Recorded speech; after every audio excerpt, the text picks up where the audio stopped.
All right, guys, what's going on? We are all back from the Philippines. Still jet lagged. Sleep patterns are all over the place. Thus the baggy eyes and the squinty face.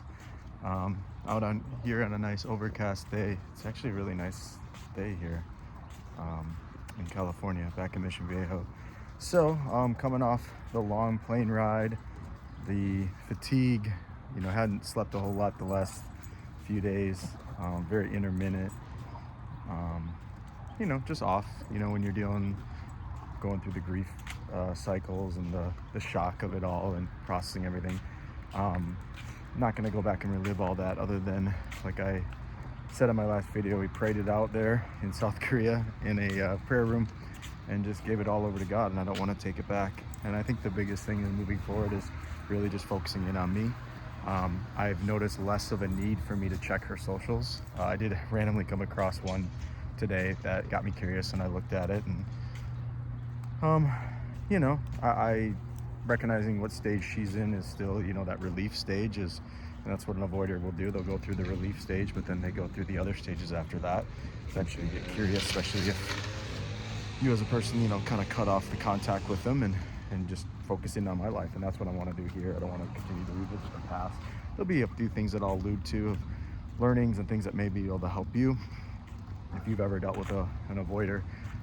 And also my process as I still continue to grieve and heal. Yesterday I was able to, give my sister a big hug, who picked me up from LAX, and, just had a good cry, just saying, it's emotional. I felt like I've been in an emotional prison the last week, in my Airbnb, going out for walks, being in the same city as the person you love, and you can't even, they don't want to see you. They despise you in that moment, so angry at you, and you're just like, over what? And it's just, I don't wish it on my worst enemy, what I just experienced, the depth of the pain. And but as I said before, it was really a core issue. Jen was not the main catalyst of that. She was just the archetype. And then, it was great. I was able to date her for 3 months. It was not 3 months of bliss. I look back and I think a lot of it as I was learning her patterns and learning things that I don't necessarily love or care about in a person, but I still cared for her. And it kind of use it as a social experiment. And I think, if anything, it's the disappointment of being rejected. And if somebody wants to be with you, they're going to be with you, Now, if they're not capable because of their nervous system, okay, but that's causing them to have the distance, and you just have to learn to accept it and be like, listen, it is what it is. For right now, she feels relief that she's not with me. I can't change that. We can't change other people. And the only thing I can do, and the only hope of ever rekindling that fire in her, is for me to move on and become indifferent and really just move on to the next thing, the next area of my life. And honestly, today I threw myself into errands I had to get done, made a lot of calls of stuff I had to do. I already started pre-posting new videos. I'm on my mission. I did officially get let go from Dave & Buster's, but it's kind of a temporary thing. I am still rehireable, just because I wasn't able to, basically had to take time off that was not approved. And so they had to basically give me my walking papers, which actually turns out to be a blessing in disguise, because I can still pull from some money that I need to from that. The other piece of that is, because my trip to the Philippines was very expensive, paying for somebody who you're traveling with, and then even paying off some of her debts and things that she needed. Didn't get a whole lot of gratitude for those, it seemed like, but you know what, I did it out of the kindness of my heart. But that also goes back into, you have to set better boundaries with people, and you can't love them harder. You can't offer so much money sometimes or things to help them out of their situations, because in essence what happens is an avoider will only, it almost takes away some of their independence. So they're appreciative in the moment maybe, but in the whole long term of things, it actually makes them feel a little bit more claustrophobic in the relationship, which is so funny, because a secure connector, it still boggles my mind that, like, you do those things because you're trying to have a secure connection with them and they're not capable of having that, so it actually works against you. It's like, well, so I lost the connection, I made them feel claustrophobic by doing that, and I lost out on the money. Awesome, triple whammy, this is great. But hey, you live and learn. I mean, had I not gone through that, I wouldn't have learned. And God used it as a lesson in my life, and there's still a silver lining in it. Like, again, God's preparing me for the next season. That's what I'm focusing on. So like I said, today I was already full tilt of going in on, even last night, actually, when I got back from the airport, I just started, working on my projects, working on that stuff. Today I already got stuff done, throwing myself in it.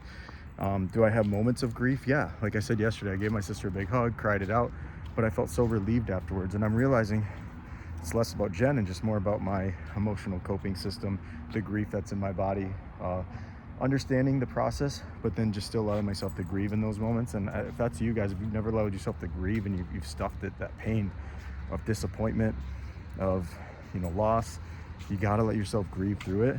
It helps to understand it, but logically that's different than the grief and the emotions. So I'm allowing myself to do both. When I have those waves of disappointment and missing her, I have to check myself as far as, don't reach out, don't beg her back. That's not going to work. That only work against you. You'll lose ground by doing that. And just continue to focus on my future. And that's what I'm trying to do, throw myself into that. And then just the acceptance of, again, maybe that's where she's at. Maybe it's unfortunate because I didn't realize she was as far gone as what she is, as far as in her coping and her ability to love somebody or accept somebody as an avoider. Now that I've learned, I'm like, wow, they're really not very dateable if you think about it, if you want to have a secure relationship.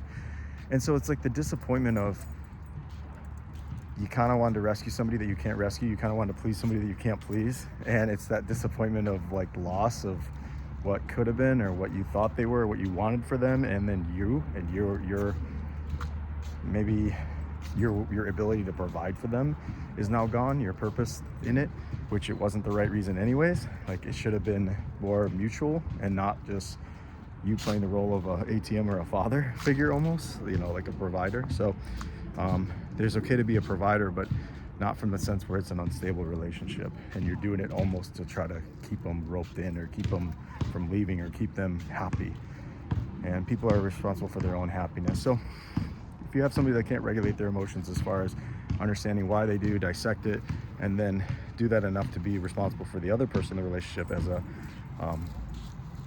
interdependence or counterdependence, not codependence, but a healthy functioning system, there's only so much you can do. So still, all that to say is definitely moving on, moving forward, focusing on acceptance of this is where she's at. It is what it is. If she wanted to be here, she'd be here. She's not. That's okay. Doesn't mean she's not gonna be in the future. Doesn't mean she won't be. She will be. It doesn't really matter. All I can do is focus on me and throw myself in what I'm doing, and that's what I'm doing right now. So if that's you guys, if you guys are hung up on an ex or a past job you lost or life that you had, guys, there's so many different lives that we can live, adapt, adjust. Within a month or so, if you go through the process of the pain, you should be regulated enough, in hopefully a few weeks, a month, maybe up to 3 months. But typically, once you do the process, the grief will go through your body. And the other thing here, if you're dealing with anything like me with avoidant, remember their grief and their missing out on you, their feeling of loss, that comes usually later. It doesn't come urgently right away. It comes later over in time. They're going to feel relief. They're going to feel like they're living their best life at first until all of a sudden they're hit with that emotions that are delayed for them. So, but if it's you guys, continue to move forward. Continue to focus on you. That's what I'm doing here today, and wanted to just give you that encouragement. So, all right, almost a new year here, ready to take it all on. Thanks for listening, guys.